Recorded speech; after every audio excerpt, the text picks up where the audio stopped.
Thank you for listening to this podcast from TRE, Talk Radio Europe, your voice in Spain and around the world. For more information, please visit tre.radio. So anyway, let's speak to Mark. Good morning, Mark. How are you? I'm doing good. How are you? Very good, Mark. Thank you very much. Good to have you on board. It's been a great weekend of sport, and we're going to start with La Liga news. Alonso's departure, of course, from Real Madrid. Yeah, I mean, they moved quickly and decisively. They didn't waste any time, which was honestly, I think it was a move that surprised a lot of people because Alonso came in, around the term, a long-term project. Yeah. Was sort of the idea, and he has a fantastic, reputation that he accumulated with Leverkusen and, nothing short of success there in the Bundesliga. So I don't understand why they fired him. I really don't. I mean, I'm looking at the league table right now, and there's really a point between, especially after Barcelona's match last night where they lost to Real Sociedad. There's only a point between them, so it seems like there's everything still to play for. But I think it's really, I guess, indicative of Madrid's standards and how ruthless they are, how focused on silverware, and I think there is a lot of questions on how settled that locker room was because there's growing doubts over whether Alonso could command that dressing room that is just full of stars. A lot of people have come to the conclusion, we haven't heard anything, confirmed, but come to the conclusion that there was massive issues with some of the biggest stars Vinicius of the club. Jr. talks about that, isn't it? So the idea is, and here's the great thing. I mean, I don't think Alonso's reputation is damaged. If anything, I think it just enforces how brutal elite football is. Yeah. So he still remains one of the more respected young coaches in Europe, and will definitely be in his job quickly.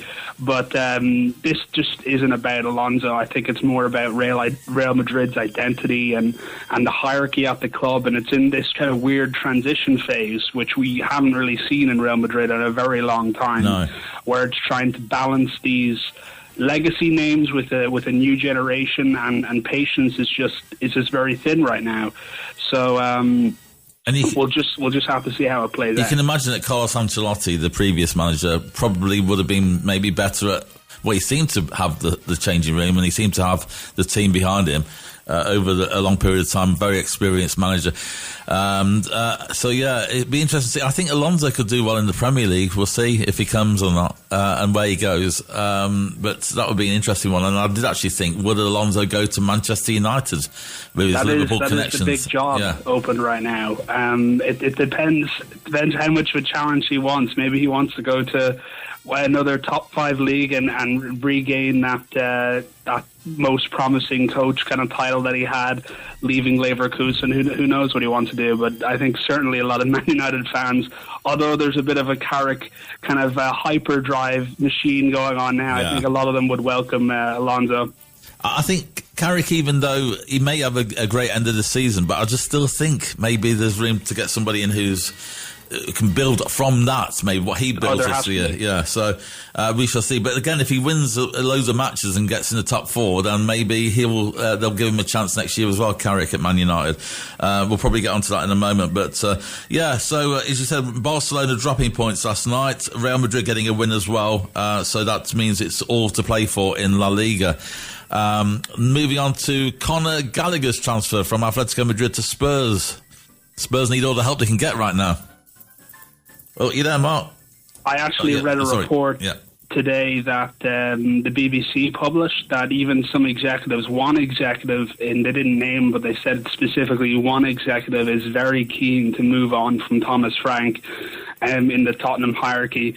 So I guess it's a good sign that there's still, it's not a lot of money, but it still is a considerable amount of money that they're willing to spend on him. It just sends the message that, we're backing Frank. They agreed a £34.6 million deal for Conor Gallagher from Atletico Madrid, which is, currently going through a lot of injury woes. So it's good to have that backup.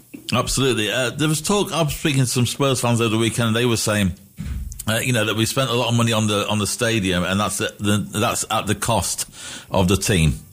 Any truth in that? Do you think? I think there definitely has to be, and it's a phenomenal stadium. Especially I've seen the NFL games played there, and just how advanced it is. But I'm not too sure if that helps them. If that helped them at all during the West Ham match. Absolutely. But I saw a really, really funny stat. So your average season ticket for a Spurs fan is £1,000. So that means in the last year, Spurs fans at home have paid on average, I think it was £250 per win. Oh my days! $1,000 a year. Yeah. So that was a really funny stat I read. Wow. Because they just the saying is that Tottenham's home matches are just a joy for away teams. Yeah, absolutely. They just haven't been able to perform at home. It's funny enough, it's been the same with Derby. We're better away than we are at home because we play more on the rebound, sort of thing. So anyway, we shall see. Man United interim head coach, as we mentioned, gets a great win over Manchester City. I will just say this, as great as Man United were, Manchester City, I don't know if you picked up on this, never crossed the ball into the box. And you think they would do with a player like Holland on the other end of it.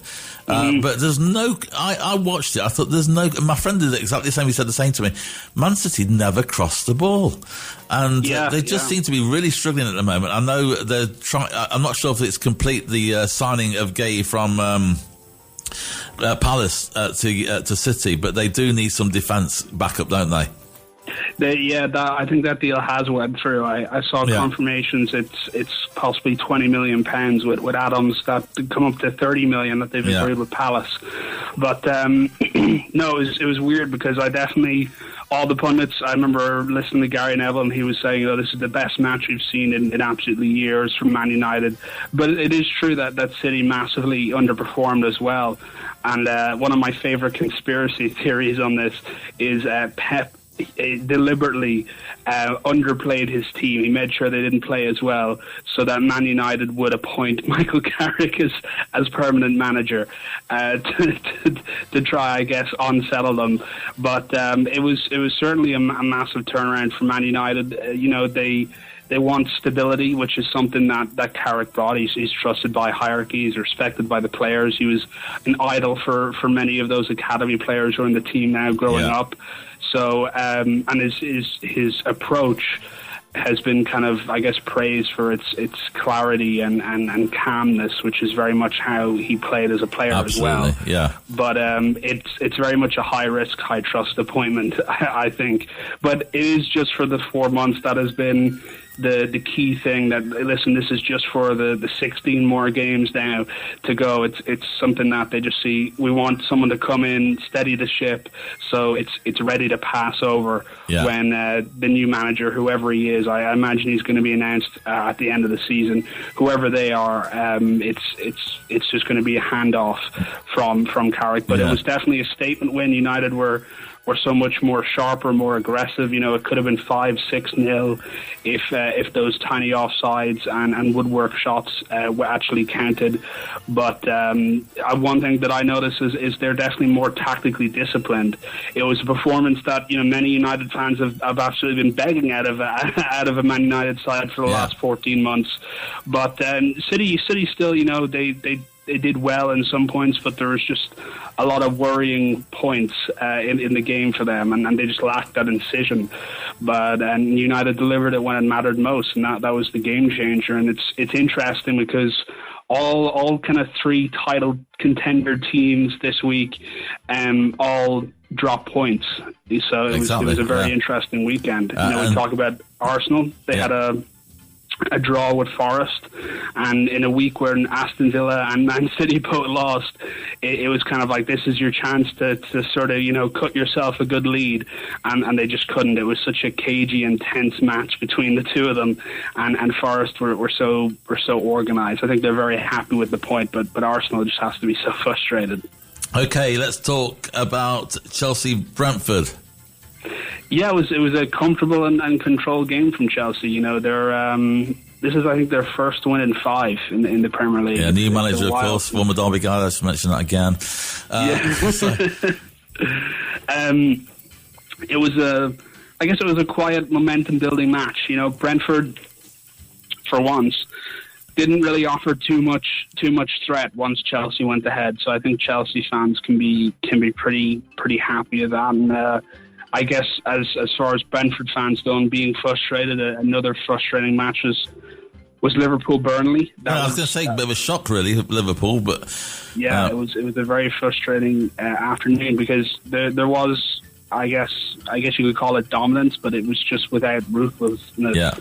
You know, Burnley stayed organised and they took their chance when it came, and I think it's definitely another question mark on Liverpool's title credentials, but they're sitting in fourth place, a point between them and Man United, and a few points between them and Aston Villa. But they're certainly not in the worst of positions considering the form that they've had at the end of last year. Okay, West Ham United, do they take heart? They will take heart from this win, of course they will. Oh yeah. No, it brings them within punching distance of getting out of the relegation zone, and it was especially frustrating for Tottenham fans, but that's kind of what you want to see, you know, in one of those rival matchups, you know. And it was clinical, it was streetwise, but Spurs controlled possession, I think, throughout a lot of the game, but they were just punished defensively. You know, they're fragile in those big moments, and West Ham come away with a deserved win, one that's going to give them more confidence. I think they still have 5 points to go before they catch Forest in 17th. But this is the kind of match that makes you believe that, hey, maybe it's possible. So it's important for them. Absolutely. And we'll finish with Villa versus Everton. 1-0 Everton. That was something I didn't see it coming. Certainly not. Tuchel was there to watch possible people for the England squad, and I saw him and Moyes talking at the end of the game. So I would have loved to be a bug on the wall for that, but it was a battle, really. That's what it was. Yeah. And Villa couldn't turn that pressure into goals, and Everton were solid defensively. So, you know, it's one of those rare things, and I suppose it's a bit of a let-off as well, because Man City also dropped points, so they're still on the same points as Man City. And it was baffling as well, because Unai Emery's post-match press conference, I guess it wasn't even a press conference, it was just an interview, asked him, you know, are you still contenders, you know, for that? And Emery said, you know, we're not even contenders for top four. And when asked to elaborate, he just didn't say anything. So it seemed to me to be one of those things where he's trying to get a reaction from his players.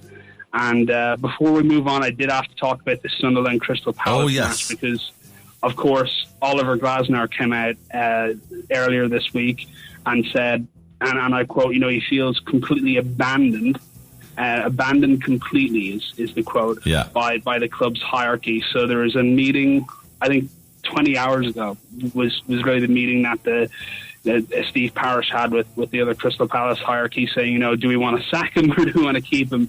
And they came out and said that they're going to keep him until the end of his contract, so the end of the season.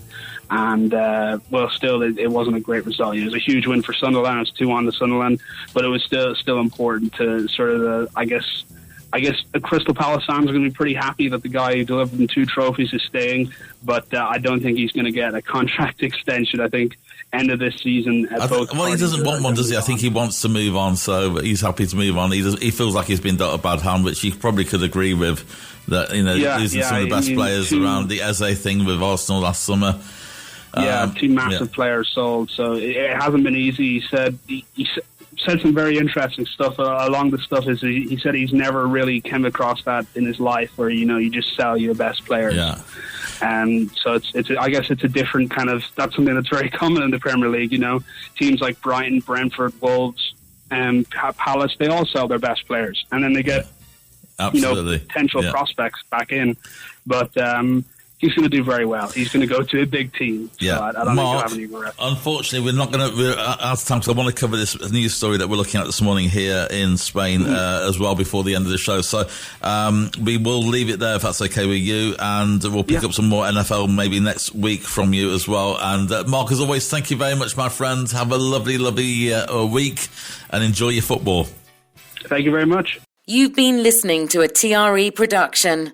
If you've enjoyed this programme, there'll be another episode waiting for you next week, right here on this platform, where you can also access our extensive back catalogue of shows and interviews. For more information on our live programming, social media channels and apps, and how to contact Talk Radio Europe, please visit TRE.radio.